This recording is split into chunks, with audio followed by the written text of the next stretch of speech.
মমতা বন্দ্যোপাধ্যায় বলেছিলেন বাংলার মানুষ বাংলার মেয়েকেই চায়, কিন্তু তৃণমূল কংগ্রেস বাংলার ছেলেকে চায় না।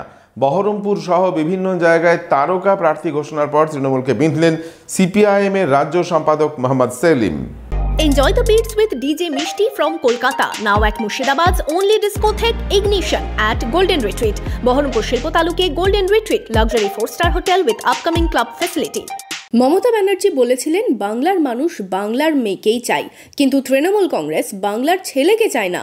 তৃণমূলের প্রার্থী তালিকায় ঘোষণার পর তৃণমূলকে বেঁধলেন সিপিএম এর রাজ্য সম্পাদক মোহাম্মদ সেলিম। বহরমপুর সহ বিভিন্ন জায়গায় তারকা প্রার্থী ঘোষণা করেছে তৃণমূল কংগ্রেস। এদিন ভগবান গোলার সভা শেষে সাংবাদিকদের মুখোমুখি হয়ে তৃণমূলকে কটাক্ষ সিপিএম রাজ্য সম্পাদকের। শুধু বহরমপুরে নয়, তো বর্ধমান দুর্গাপুরেও দেখেছো, দিল্লি থেকে নিয়ে আসা হয়েছে। তাহলে এখানে তৃণমূল কংগ্রেস যখন তৈরি হয়েছিল বলেছিল নিচুতলা থেকে কর্মীদেরকে নেতা বানাবে। তারপরে এখানকার আইএএস আইপিএস নায়ক নায়িকা গায়ক গায়িকা সব কোটা পূরণ হয়ে গেছে।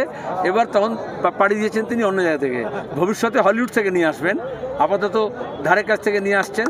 কিন্তু এটুকু বলতে পারি, সে এখানকার মানুষকে বলেছিলেন বিধানসভা নির্বাচনে বাংলার মেয়েকে চায়, আর তৃণমূল বাংলার ছেলেকে চায় না, এটা বোঝা গেল। এখানকার ছেলেরা সব পরিযায়ী শ্রমিক হবে, অন্য রাজ্যে গিয়ে কাজ করবে, আর অন্য রাজ্য থেকে বিজেপির কাছ থেকে নিয়ে এসে এখানে এমপি করবেন।